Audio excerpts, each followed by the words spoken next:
Žilijan Dragomir. Slavic. Žilijan Dragomir. Da li ići u Mađarsku na Formulu 1 i šta očekivati od trke ukoliko odete tamo?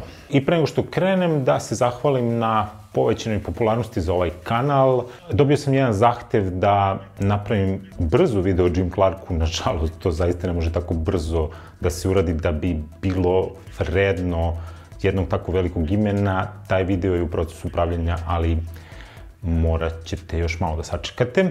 Trka u Mađarskoj se održava u blizini Budimpešte i u principu dobra je prilika za sve nas u Srbiji da odemo da vidimo Formulu 1 iz prve ruke. Ja sam na trku išao preko agencije koja se zove Robinson. Vođa puta je bio Nikola Čolović. Niko me naravno nije sponzorisao za ovaj video, mislim, ne bavim se zaista time, ne postoji kanal zbog toga.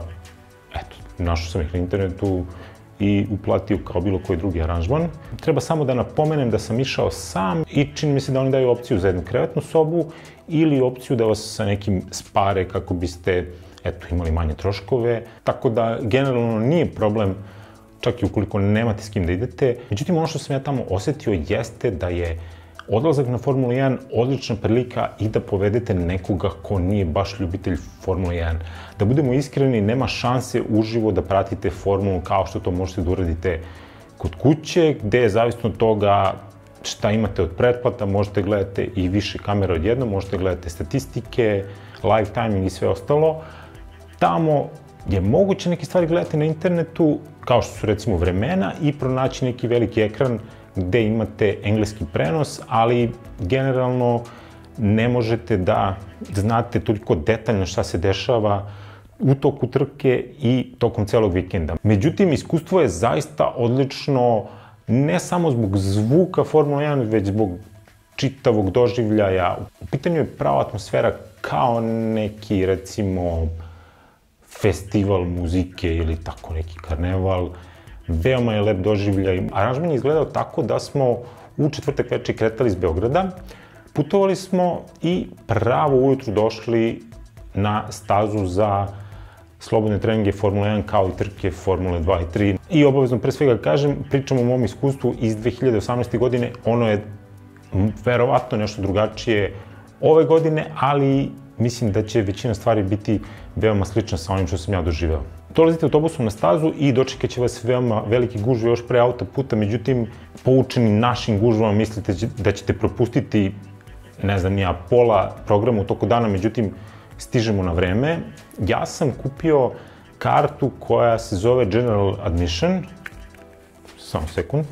Evo je General Admission karta i u prevodu šta ono znači, ja sam je zvao livada zato što vam ona omogućava da idete na livade predviđene za ljude koji imaju najjeftiniju kartu, a to sam bio ja. Nemojte da vas ovo obeshrabri, zato što, ako mene pitate, ovo je pravi način da osetite ne baš samo gledanje Formula 1, ali da osetite ceo jedan doživljaj, pogotovo koliko idete sva 3 dana. Naravno, ne možete da idete na bilo koju zemlju oko staze. Ovaj General Admission je i dalje ograđen i zna se gde smete da idete ili ne, ali možete jedno, pa, više od trećine, skoro polovine kruga možete da pronađete zemlju, odnosno livadu, gde možete da stanete sa ovom kartom. Ono što mi je neko rekao jeste da, recimo, u petak čuvari neće mnogo braniti ko gde ulazi, pa možete da uđete i na one tribine gde su znatno skuplje karte. Ja se nisam mnogo oslanjao na to obećanje, već sam se vodio onom nekom srpskom politikom, a to je da gledam da se provučem kad neko ne gleda, i zaista obišao sam, čini mi se, skoro sve tribine. A delimično mi je pomoglo i to što je ovo zapravo neka lokalna General Admission karta za neke, čini mi se, tu ljude koji su, da kažemo, pri organizaciji, a ona prava General Admission je te godine bila kao velika papirna i zapravo ova moja karta je iz daleka obezbeđenju delovala kao neka možda vrednija karta, pošto su imale karte sa znatno višim dozvolama za prolaz koji su iz daleka izgledalo ovako, tako da sam ja išao redom i obilazio skoro sve tribine. Gledao sam da se nešto mnogo ne zadržavam kod tih ljudi, samo da prođem. Ono što sam došao do zaključka jeste da je najbolja tribina Red Bull tribina. Ta tribina je zapravo na početku ciljnog pravca, ali na njoj vidite minimum 3 krivine, ako ne i više, i koliko sam vidio nju skoro da su i renamevali skoro kao u Red Bull 3 Corners, ne sjećam se da se te godine tako zvala. U principu, veoma lepo mesto za sedenje, nema nikakvu nastrešnicu i bit će problem ukoliko pada kiša. Koliko sam video, samo glavna tribina na startnom ciljnom pravcu jeste pokrivena. Ukoliko želite da vidite preticanja, onda morate da idete na tribinu na kraju pravca, koja takođe košta dosta više od ove karte, kao i u ostalom i Red Bull tribina i ova centralna preko puta bokseva. Preticanja će se uglavnom dešavati, koja jesu veoma retka u Mađarskoj, na kraju ciljnog pravca, ali za mene ostaje ta Red Bull tribina kao možda najbolje mesto ukoliko ne planirate mnogo da hodate, jer ukoliko planirate da obiđete ceo General Admission, treba da imate određeni nivo kondicije. Tokom ova 3 dana, petka, subota i nedelja, imate znači slobodne treninge, kvalifikacije, trke, manjih kategorija, non stop se nešto dešava, non stop postoji neka buka, međutim ima i drugih aktivnosti, muzičkih, DJ-eva, takmičenje u menju guma, takmičenje u voženju, simulacije Formula 1, nisam sve to čak ni proveravao, neke stvari su besplatne, neke stvari se plaćaju. Naravno, stazi imate mesta gde kupujete piće, hranu. Da budem iskren, ja sam te godine pravo smora otišao na Formula 1, bio sam na ivici budžeta, nisam ništa kupovao unutra. Niko vas na ulazu neće smarati ukoliko ponesete svoju hranu i piće. Jedna stvar koja je nama ovde skoro nepojmljiva jeste da na svakom ćošku imate ogromnu količinu onih pokretnih WC-a koji nisu gadni, u kojima ima uvek vode, ima uvek papira, i što se tiče toga ne treba brinete, pošto u Mađarskoj znaju da budu veoma velike vrućine, nikakav problem da u takvim mestima sipate vodu, svi su na kraju krajeva tu radili. Pošto sam ja, ajde uslovno rečeno, fotograf po profesiji, nema mesta u Srbiji gde razni portiri, komunalci, čak ponajmanje policajci vole malo da vas maltretiraju kad vide da imate fotoaparat. U Mađarskoj je bilo pravo olakšanje da jednostavno možete slikate šta hoćete, kako hoćete, možete nosite ovolike one objektive za olimpijadu. Niko vas čudno neće gledati, niko vam neće reći ne možeš ovo ili ono. Šta više, ja mislim da je skoro svaki 7. 8. posetilac imao neki ozbiljan fotoaparat sa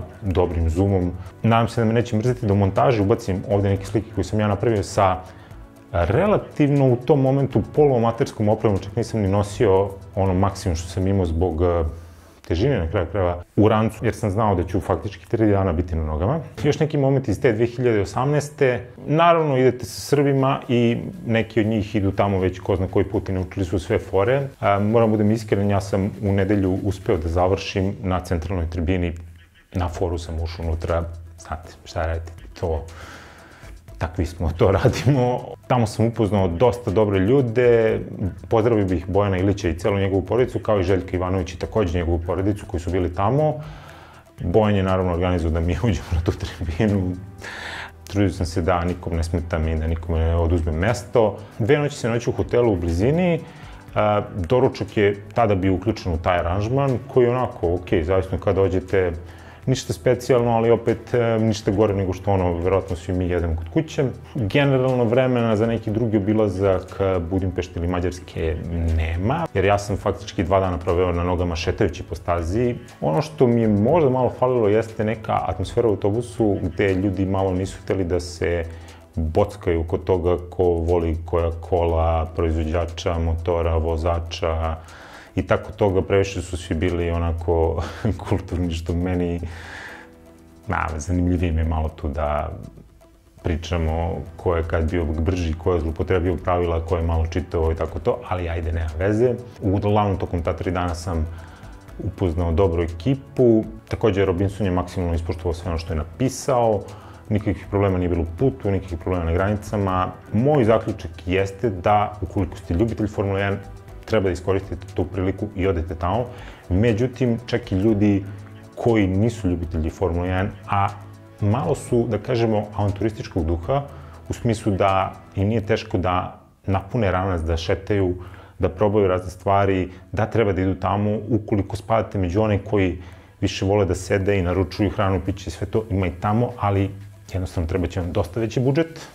Tako da nadam se da vam je ovaj video pomogao i makar jednom idite u Budimpeštu na trku. Zato što kada gledate na televiziji godinama Hungaroring, on skoro deluje kao neka mini staza koja je tu samo da popuni kalendar, jer niko u to doba godine ne želi baš da organizuje trku. Međutim, kada odete tamo vidite da sve funkcioniše besprekorno, kao da ste u nekoj ipak mnogo ozbiljnijoj zemlji nego što je Mađarska.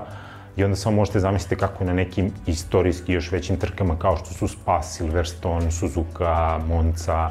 Tako da je fascinantno kako samo 4 sata od Beograda stvari znaju da funkcionišu mnogo bolje nego na najboljim organizacijama kod nas. Hvala što ste gledali ovaj video, neki like, subscribe, share bi mi zaista pomogao da nastavim da pravim ovaj sadržaj.